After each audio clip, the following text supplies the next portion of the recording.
আব্দাস আলিয়া নুরানি হাফিজি মাদ্রাসা এবং মসজিদে আজকে একটি ইফতার মাহফিলের আয়োজন করা হয়েছে চুনারুঘাট প্রবাসী একতা যুব সংগঠনের উদ্যোগে।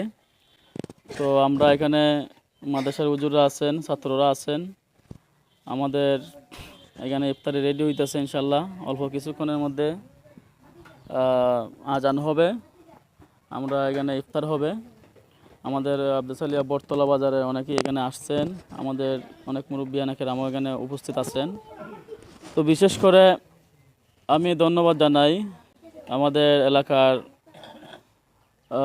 প্রবাসী চুনারুঘাট প্রবাসী একতা যুব সংগঠনের সভাপতি মুসলিম আলী মীর ভাই, আফরাদ সাকিব ভাই, মুশাহিদ আহমদ ভাই, জায়েদ খান, মোহাম্মদ ফারুক, মোহাম্মদ শরীফ, মোহাম্মদ শুভ, কাউসার মুন্সি, আলামিন, শাফি হোসেন শাফি, বাবুল হোসেন, মোহাম্মদ জসিম, শেখ শরীফ।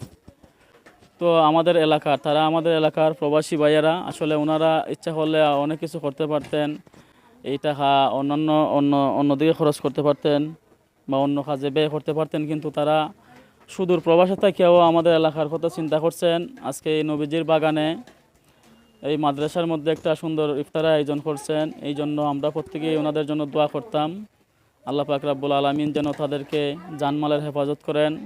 আজকের যে ইফতার পার্টি, ইফতার মাহফিলের যে অনুষ্ঠান প্রবাসীরা করছে, ইফতার মাহফিলের মধ্যে আমরা এলাকার মাদ্রাসার হুজুররা বা এলাকার গণ্যমান্য ব্যক্তিবর্গ যারা ওই আসতেছেন ইফতারের করবা, আর প্রবাসী যারা আছে আমরা ভাই ভাতিজা যারা বিদেশে আছে, এরা যাতে সুষ্ঠুভাবে কাজ কাম করতে পারে, দেশের টাকা পয়সা পাঠাইতে পারে, এই বলে আমার বক্তব্য শেষ। প্রবাসী কল্যাণের পক্ষ থেকে আজকে আব্দাস আলিয়া মাদ্রাসায় ইফতারের একটা আয়োজন করা হয়েছে।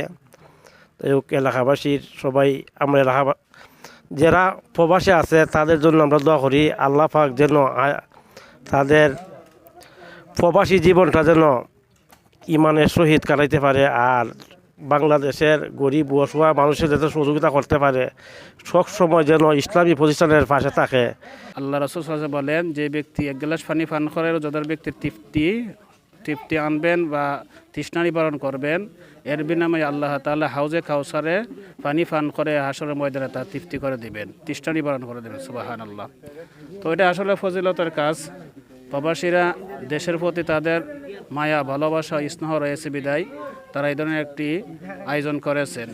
তো আমরা দোয়া করি যাতে প্রবাসীরা সবসময় এলাকাবাসীর সাথে সম্পৃক্ত থাকতে পারে এবং ভালোবাসা জড়িয়ে রাখতে পারে।